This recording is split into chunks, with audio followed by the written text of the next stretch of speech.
College football nerds here talking Auburn and Florida, and it's probably Josh, my co-host. The two teams that aren't loving us very much this year because we've had them in and out of our top 10. But Auburn fans, Florida fans, we're here to set you straight. No trash talk here, just talking about your teams and going where the data goes. That's where we went last week. We didn't preview the game, but we did post our model for the game, and so we'll touch on that a little bit. Before we get into it, I want to remind everybody, for those of you who don't hate us, liking and subscribing on our videos is a huge help. Notification bell, even bigger help. If you think your team's going to keep winning, we're the best and brightest preview show on YouTube, so hang around with us and you'll hear us talk about you a little bit more.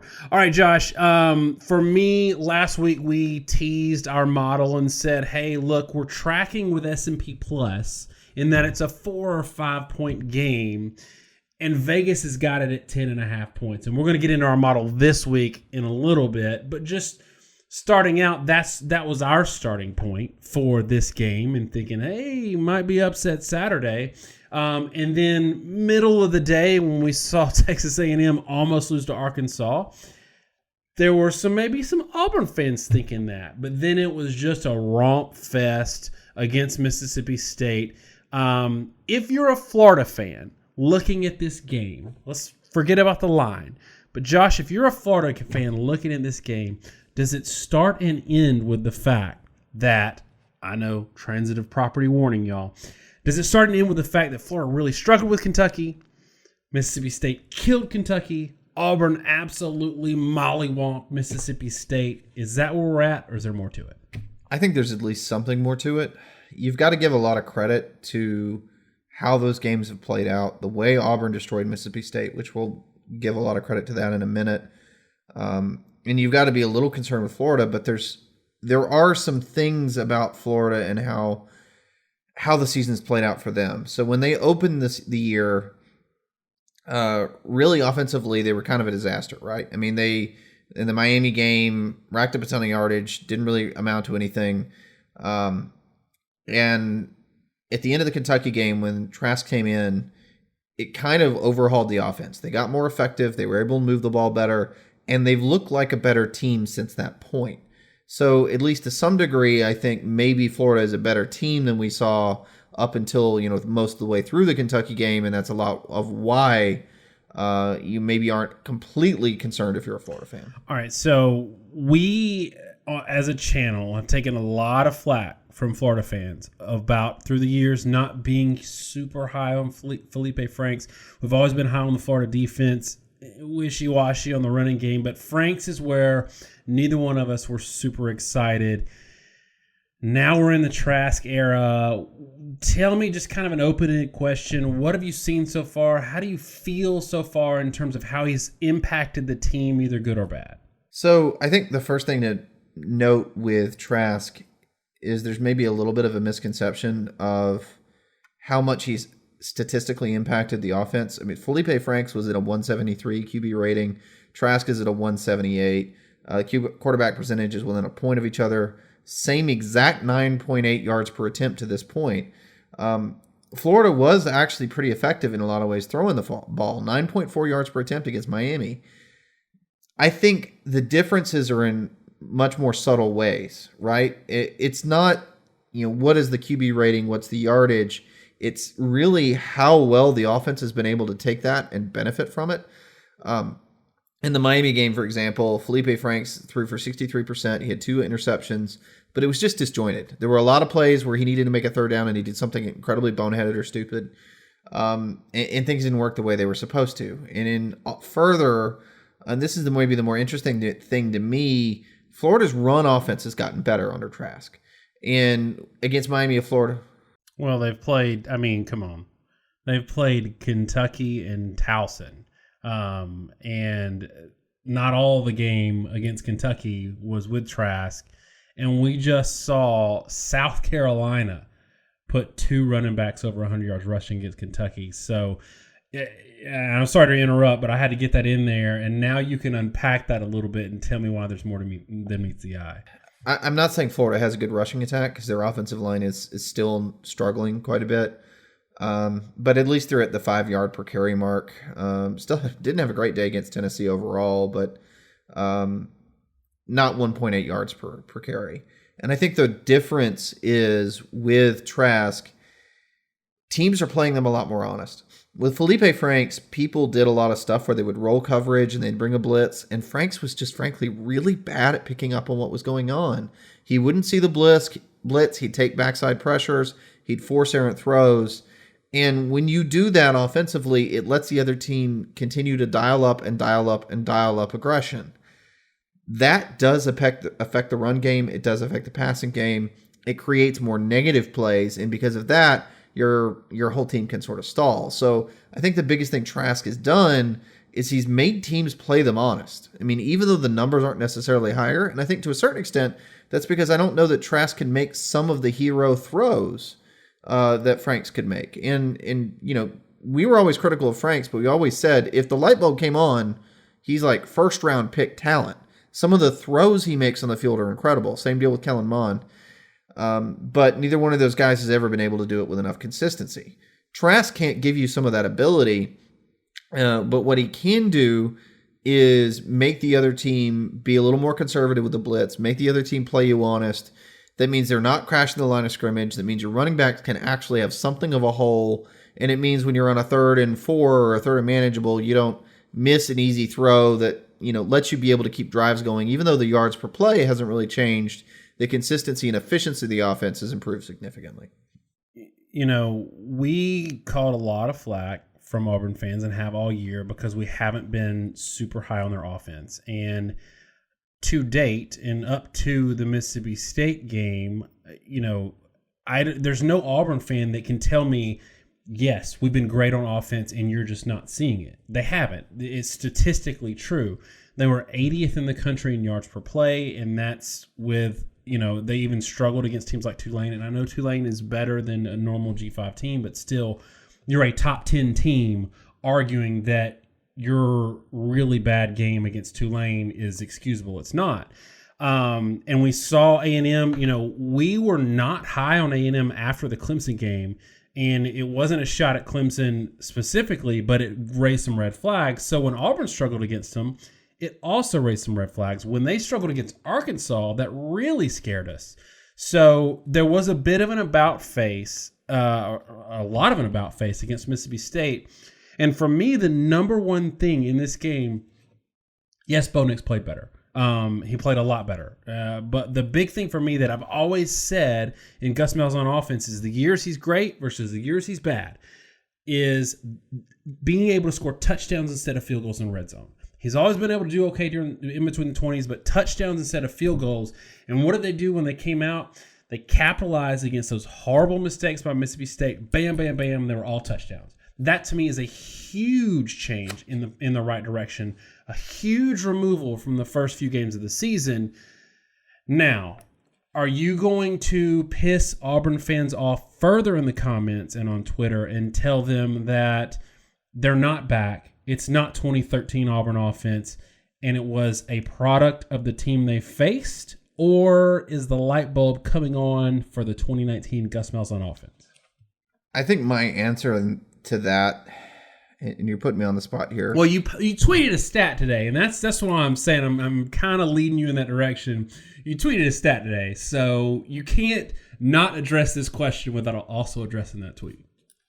Okay, fair enough. So the tweet I put out today was noting that Mississippi State last year finished number 1 in the country in yards per play allowed. Currently, Mississippi State is 103rd. That's not just due to the Auburn game. Mississippi State's defense is, for some reason, turning into a disaster. They gave up 6.5 yards per play to Southern Miss. They have given up more than 5 yards per play in every game. 8.4 yards per play to Auburn.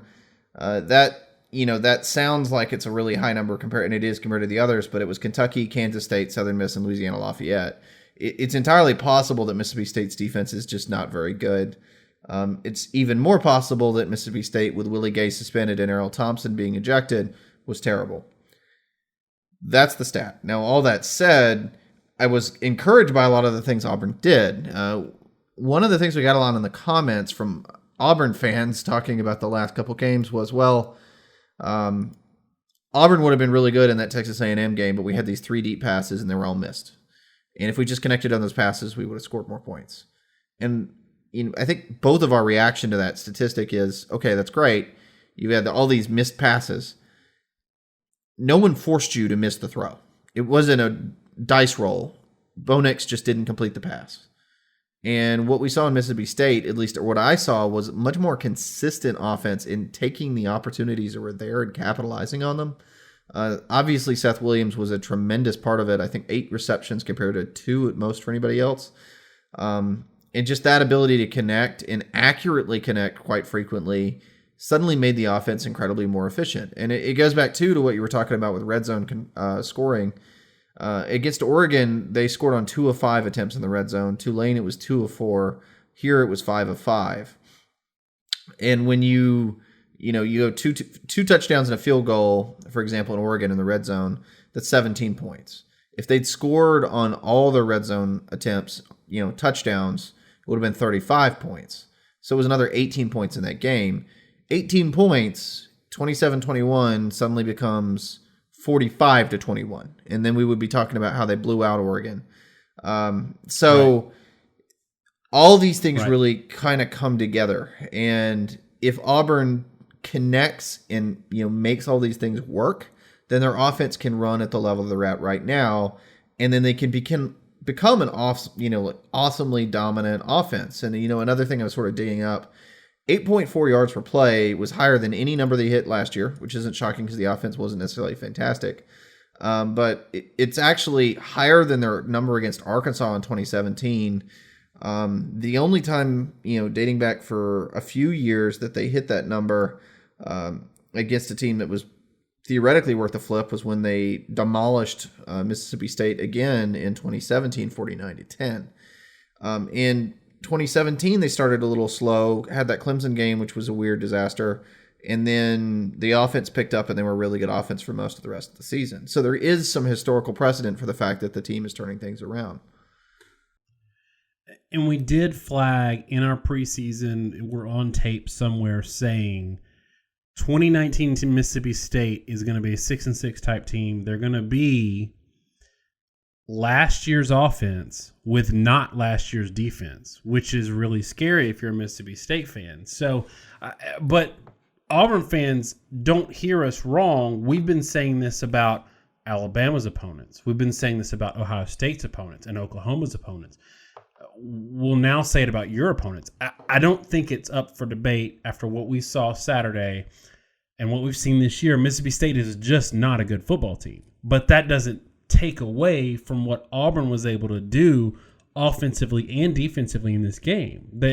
You can only play who's put in front of you. It's not your fault if who's put in front of you is not good. So not only that, but you remember last year, Southern Miss, Auburn really struggled. And it was kind of that canary in the coal mine. Like, we already saw Auburn struggling offensively, and then that Southern Miss game sort of proved what we thought. This is different. We've seen Auburn struggle offensively, but we saw a game where the offensive line was dominant, where they came out and really handled their business, so that's encouraging. How it relates to Florida, though, I wonder. Let's talk about matchups, and what I want to do is let's go ahead and introduce the model. And let's see what the model says about this game. You can go ahead and give the model score prediction or whatever. And then I would like for you to draw out from what you're seeing in the model, kind of where you see matchup advantages or disadvantages for both of these teams. And let's just kick off that discussion. Sure. So with the model, 30-second spiel, what the model does is it looks at your per play stats. So we're looking at not how many total yards you had, but tempo adjusted statistics and success rates against your opponents. We look at how your opponents do against everyone else. In other words, it's purely comparative and purely based off opponent strength. Based off how you do in those games, how your opponents did against everyone else, and how you did relative to other teams that your opponents have played, we get a picture of how good your offense is generally. And then what it does is it sort of builds a picture based off this season, how your team has responded to different things. When you cross certain thresholds of offense or defense, how many points do you score? How many, what kind of yardage are you allowing? It's not like a points per yard situation. It's more complicated than that, and it tends to work on threshold boundaries. So it guesses if you fall below a certain number, things start to drop off. If it goes above a certain number, your offense can take off. Yeah, in Auburn's example, if Auburn is generally, we've seen if they cross about 6.5 yards per play, if they get into like the 7 yard per play or higher range, Auburn will score 40 to 70 points pretty consistently. And then when Auburn drops down and they get, let's say Auburn gets 5.5 yards per play, they frequently can only score maybe 20, 25 points. There's a pretty significant drop off in that 2 yard per play threshold. Auburn can more than double their point value. And the model doesn't use anything we put in to tell it how it should look at each team. It's sort of more of a machine learning concept. It's actually generating the scoring model unique to each individual team. So in this one of the intermediary statistics that it generates is a percentage of opponent averages allowed. So if your opponents are averaging 8 yards per carry and you allow 6 yards per carry, you're allowing 75% of their averages.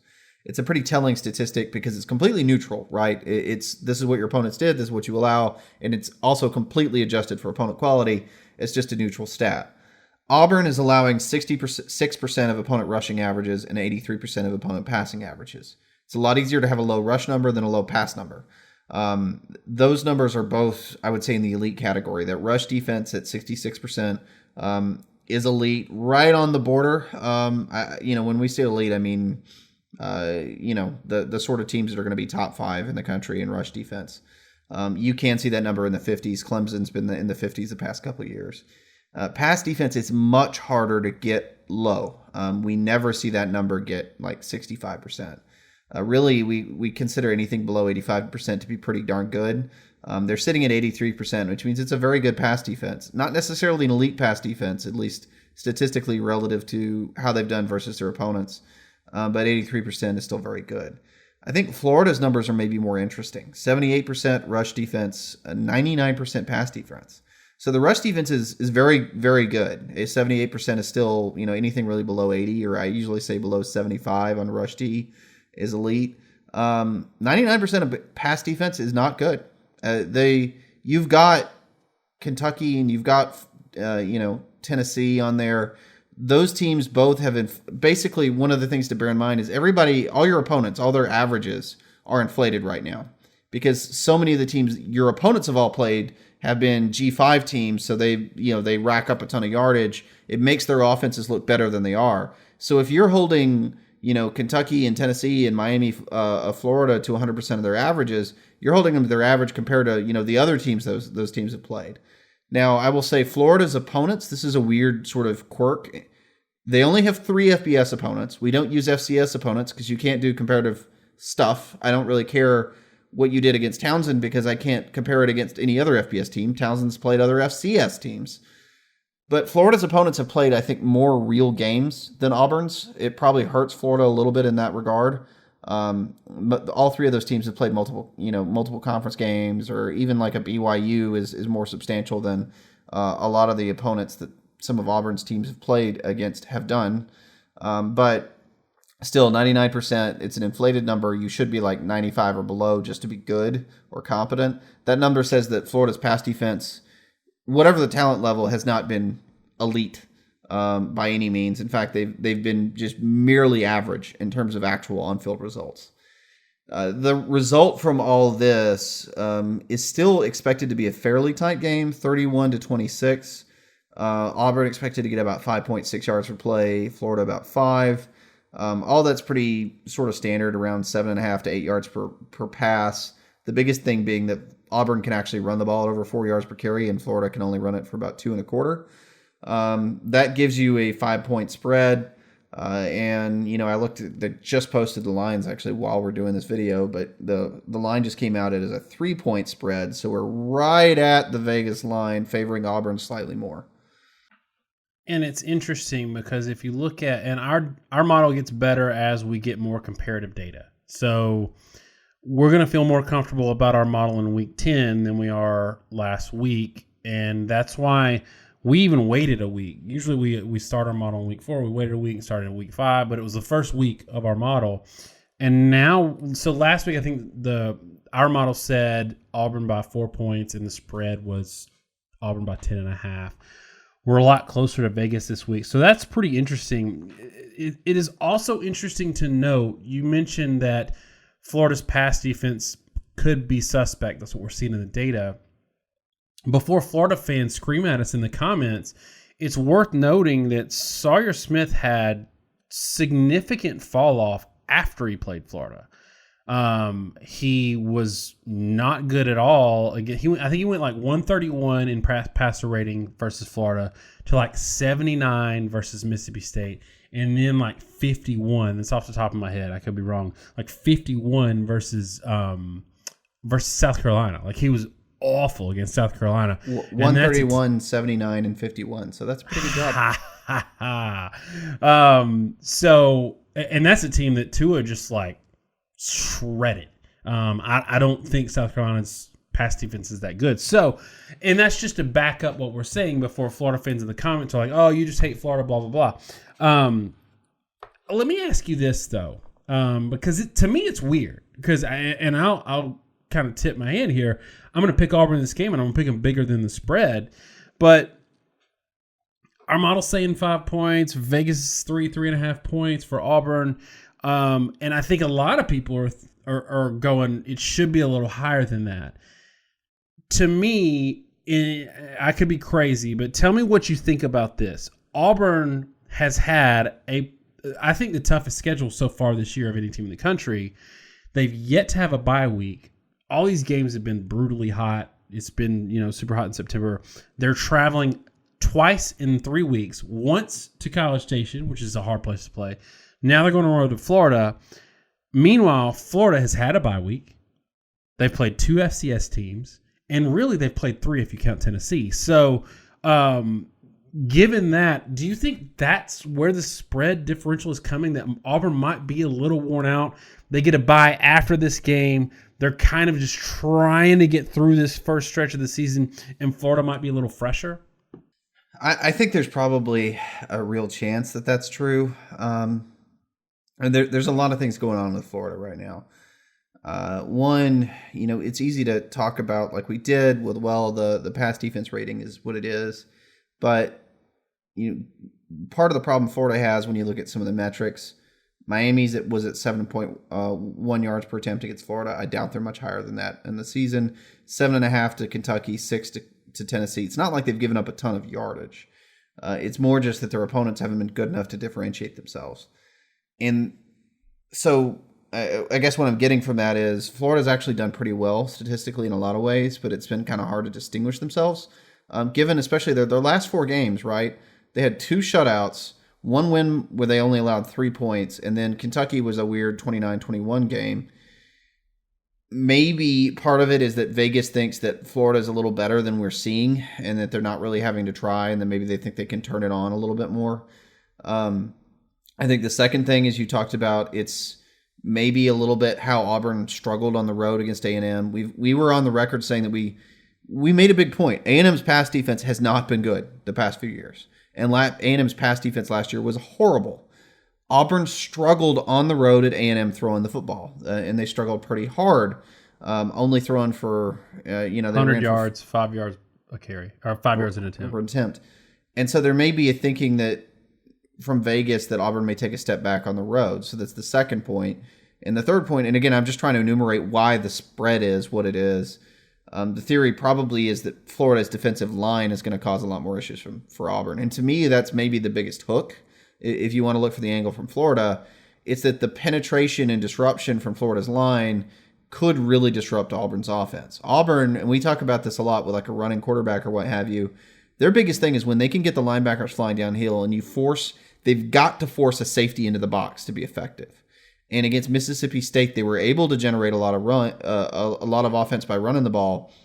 Whitlow was extremely effective, and the moment that safety comes down in the box, then they're able to throw over the top and they're able to dominate.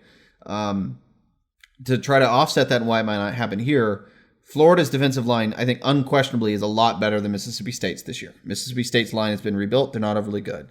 We already talked about Gay and Thompson not being in there for Auburn. I don't love Florida's linebacking core. but I still think they're pretty solid, and they're better than what Mississippi State ended up having. So maybe the other thought process here is that Florida's able to keep the run game in check, and our model is saying that we're looking at like 4 yards per carry.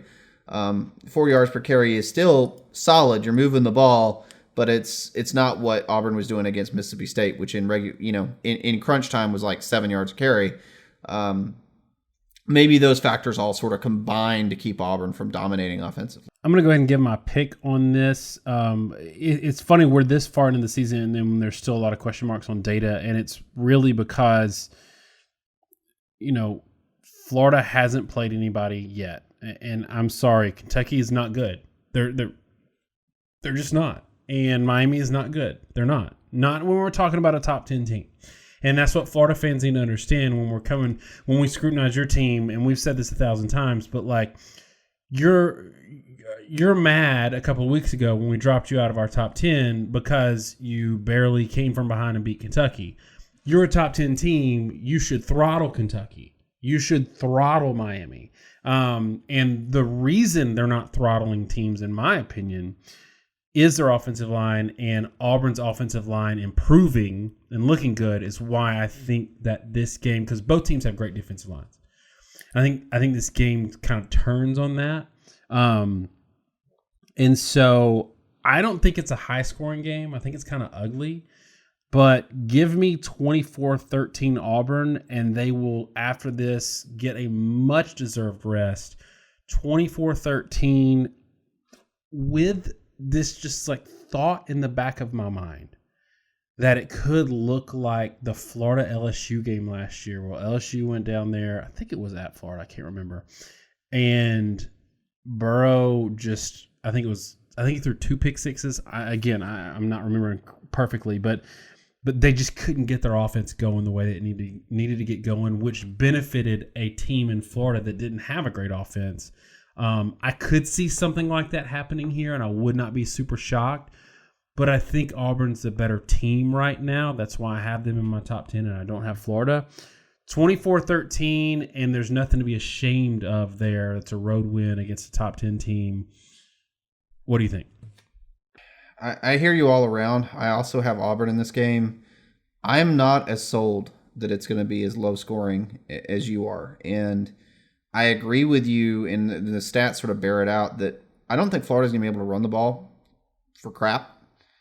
But when you look back through the season so far for Florida, they haven't been able to really win the line of scrimmage in any game they played. And they were at 9.5 yards per attempt against Miami, 10 against Kentucky, 9 against Tennessee, 9.5 against Towson. They've been able to throw the ball well, consistently in every game. So there's a chance that the defensive line stuff causes major issues for Florida, but it did against Miami. Miami's defensive line is actually quite good. They're not as good as Auburn's, but they're quite good. But that still didn't keep Florida from throwing for 9.4 yards per attempt. I think, by the way, that I will say that's deceptive, because I think we talked about that during the game, right? That Florida was at 9.5 yards per attempt, but that ignored how many times Franks took a sack or scrambled. If it was NFL yardage, it would be a much lower number. But I think Florida's actually going to be able to throw the ball. I think they're able to do something that Mississippi State was not able to remotely do with Shavers. I think it's more like I'm going to say 28-20 game. I still have Auburn winning it. I think Auburn's going to be more or less in control. Kind of probably comes out to around a 2-score game. I just think Florida's going to be able to throw the ball enough to put some points on the board and keep it close. I don't think Auburn's going to be able to dominate with a run game, which means they're not going to be able to run away with it. But I kind of see Auburn constantly having a 1 or 2 score lead, not able to completely put away Florida. And again, it kind of gets to what you're saying with both these teams feeling insulted at times with like Florida not being in our top 10. Your top 10 teams. I mean, you can be really good, and I know both these teams are really good, and they have all these strengths. You're playing another top 10 team. Being really good can lose you a game when you're playing top 10 teams. You're ranked around teams like, Auburn right now is right behind Oklahoma. That's where we kind of think you are, and that's the sort of level we're pegging you at. And there's enough to nitpick with both these teams, but right now I think Auburn seems to be on the uptick. at least theoretically. Now, again, and I'll say this like one more point before I hand it back to you. Auburn's offense was really, really good in the Mississippi State game, and I'm buying into it a lot just because I thought the execution level was a lot better. But I'm also really nervous because they did do 4.6 yards per play against Tulane, right? There are still signs that Auburn's offense maybe, I can't tell right now. And you know that I'm kind of a like wait and see guy. Which game was the aberration? Was it Tulane? Was it Mississippi State? Because those two games cannot be reconciled. Auburn against Tulane, 4.6 yards per play. Houston had about 7. That was a bad game against Tulane. But they had an extremely good game against Mississippi State. Which one of those is Auburn? Or are they somewhere in between? I don't think we know. I thought the execution was good enough that I'm skewing more towards Auburn right now. I don't think we're going to know what either one of these teams really is until after this game is played, unfortunately. In a lot of ways, for me, I'm not that high on Florida, so I hate to say it, but I still don't know what I'll know. I do think Florida's defense is good, so if Auburn puts up a number on that, that'll really open my eyes. But I too, I know there's a lot of Auburn fans that are going to be in the comments that are going to be like, yeah, we're back and you were idiots. Y'all were wrong. But there's still 4 games of data that suggest otherwise. There's still 4 games of data that concern me, and those games happened. And one of those games happened 2 weeks ago against an A&M team that should have lost to Arkansas on Saturday. So, for me, it's not crow-eating time yet. We're just going where the data takes us. Right now, it's taking us in a good place after the Mississippi State game, but that doesn't necessarily mean they're back. That means, 1, like I said, they handle their business, but 2, it's a really bad team, so we don't know. But on the flip side, because I think Florida has a good defense, if Auburn does score in that 24-point range, 28 points, I'm not going to say, hey, look, Auburn sucks. I'm not, because I think that's a good defense you're going up against. Go out there, get a win, and get home. I will say, you brought out the ability to pass the ball. Come on. Kentucky, Tennessee, Towson, maybe they can, but I'll tell you this, Auburn secondary this year has impressed me more than the defensive line. I've really liked what I've seen from their secondary. So I think that Auburn's just going to absolutely shut this offense down. I think it's going to be ugly. All right. Anything else before we wrap it up? I think the last thing I'll say, and maybe you can say you agree with it or not, it's Auburn through the rest of the season alternates ranked games. They play Florida, then Arkansas, LSU, Ole Miss, Georgia, Samford, Alabama.